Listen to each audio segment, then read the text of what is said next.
The learned teacher academy में आपका स्वागत है, जहां हम सीखने को आसान और मज़ेदार बनाने की कोशिश करते हैं।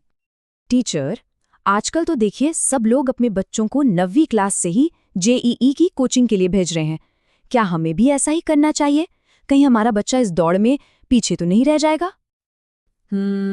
ये एक बहुत ही जायज़ चिंता है और मैं समझ सकता हूँ आजकल चारों तरफ एक ऐसा माहौल बन गया है, एक फोमो मतलब फियर ऑफ मिसिंग आउट का दबाव सा महसूस होता है।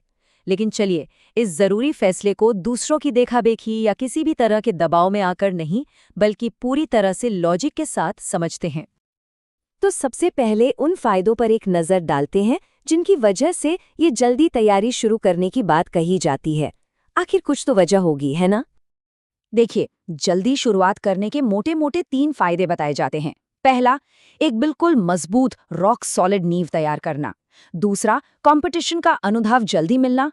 और तीसरा, टाइम को बेहतर तरीके से मैनेज करने की कला सीखना। चलिए, एक-एक करके इन पर बात करते हैं। अब ये स्लाइड देखिए, इसमें जो सबसे दिलचस्प बात है वो ये है कि जेई का सिलेबस कोई आसमान से नहीं आता। ये सीधे सीधे 9वीं और 10वीं के कॉन्सेप्ट्स पर ही बनता है। जैसे फिजिक्स में मोशन, ग्रेविटेशन या केमिस्ट्री में एटॉमिक स्ट्रक्चर, ये सब 9वीं 10वीं की ही बुनियाद है।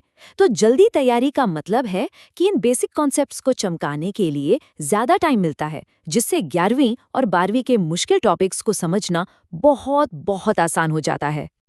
दूसरा बड़ा फायदा है कंपटीशन के माहौल से जल्दी तालमेल बिठाना। देखिए, जेई सिर्फ किताबी ज्ञान का इम्तिहान नहीं है, ये प्रेशर झेलने और सही स्ट्रैटेजी बनाने का भी टेस्ट है। तो जब कोई छात्र 9वीं से ही मॉक टेस्ट देना शुरू कर देता है, मुश्किल सवालों को हल करने के नए नए तरीके सीखता है, तो उसका आत्मविश्वास बढ़ता है और 11वीं 12वीं का जो असली प्रेशर होता है ना, वो उसे डराता नहीं है। लेकिन जैसा कहते हैं ना, हर सिक्के का दूसरा पहलू भी होता है। चलिए, अब उन गंभीर जोखिमों पर नजर डालते हैं जो बहुत जल्दी तैयारी शुरू करने के साथ आते हैं, और ये जानना बहुत जरूरी है। ये स्लाइड एक तरह का रियलिटी चेक है और ये मैं अपने अनुभव से बता रहा हूँ। 9वीं से कोचिंग शुरू करने वाले हर 100 बच्चों में से सिर्फ 20 को ही इसका असली फायदा मिलता है। करीब 30 बच्चे तो स्कूल और कोचिंग के दोहरे बोझ तले दब कर रह जाते हैं, और सबसे बड़ा हिस्सा मतलब 50% बच्चे वो स्कूल की पढ़ाई और कॉम्पिटिटिव तैयारी के बीच इतने कंफ्यूज हो जाते हैं कि वो ना इधर के रहते हैं ना उधर के। जल्दी शुरुआत करने के कई बड़े नुकसान हो सकते हैं। सबसे बड़ा खतरा है बर्नआउट का। मतलब 4 साल की इस लंबी मैराथन दौड़ में बच्चा बीच में ही पूरी तरह से थक सकता है, हार मान सकता है। इसके अलावा जबरदस्त मानसिक और शारीरिक दबाव, दोस्तों और अपने शौक से दूरी और नींद की कमी जैसी स्वास्थ्य समस्याएं तो बहुत आम हो जाती हैं। और ये एक बहुत बड़ी विडंबना है। अक्सर बच्चे जेई की तैयारी में इतना खो जाते हैं कि वो अपने बोर्ड एग्जाम को हल्के में लेने लगते हैं। ये एक बहुत बड़ी गलती है, क्योंकि कई टॉप कॉलेजों में एडमिशन के लिए बोर्ड के नंबर भी एक जरूरी शर्त होते हैं। एक खराब बोर्ड स्कोर भविष्य के कई दरवाजे बंद कर सकता है, भले ही जेई की तैयारी कितनी भी अच्छी क्यों ना हो। तो सवाल ये नहीं है कि 9वीं से तैयारी करना सही है या गलत। असली और सबसे ज़रूरी सवाल ये है, क्या आपका बच्चा इसके लिए तैयार है? चलिए आगे बढ़ते हैं और देखते हैं कि ये कैसे तय किया जाए। ये टेबल फैसला लेने में आपकी काफ़ी मदद कर सकती है।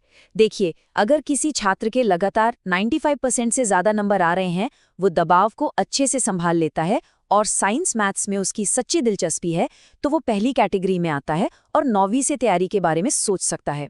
वहीं अगर नंबर 70 से 85% के बीच हैं और छात्र एक बैलेंस लाइफ चाहता है, तो 11वीं क्लास सही समय है। और अगर किसी छात्र के नंबर 70% से कम है और उसे अभी बेसिक कॉन्सेप्ट्स में ही मुश्किल हो रही है, तो उसे पहले सिर्फ और सिर्फ बोर्ड्स पर ध्यान देना चाहिए।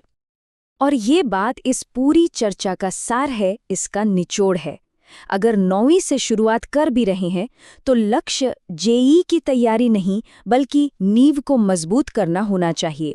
इसका मतलब है स्कूल के हर कॉन्सेप्ट को गहराई से समझना, अपनी जिज्ञासा को बढ़ाना, न कि सिर्फ रट्टा मारकर कॉम्पिटिटिव एग्जाम के सवाल हल करते रहना। तो अब हम अपनी चर्चा के आखिरी हिस्से में आ गए हैं। देखते हैं कि आगे का सही रास्ता क्या है और ये संतुलन, ये बैलेंस कैसे बनाया जा सकता है। आखिर में बस ये याद रखिए कि सफलता का कोई शॉर्टकट नहीं होता। तैयारी चाहे 9वीं से शुरू हो या 11वीं से, लगातार मेहनत और लगन ही एकमात्र रास्ता है। कोई भी कोचिंग संस्थान एक जादुई छड़ी नहीं है जो सफलता की गारंटी दे सके। असली मेहनत तो छात्र को ही करनी है। तो आज की इस बातचीत से ये 4 मुख्य बातें गांठ बांध लीजिए। पहला, दूसरों के दबाव में आकर फैसला कभी न लें। दूसरा, छात्र की अपनी क्षमता, तैयारी और रुचि का सही आकलन करें। तीसरा, बोर्ड एग्जाम के महत्व को कभी भी कम न समझें। और चौथा, जो सबसे जरूरी है, बच्चे की मानसिक और शारीरिक सेहत को हमेशा पहली प्राथमिकता दें। तो अब आपको सोचना है कि आपके बच्चे के लिए सफलता का सही रास्ता कौन सा है। ये एक ऐसा फैसला है जो बहुत सोच समझकर, बच्चे से बात करके और उसकी ज़रूरतों को सबसे ऊपर रखकर ही लिया जाना चाहिए।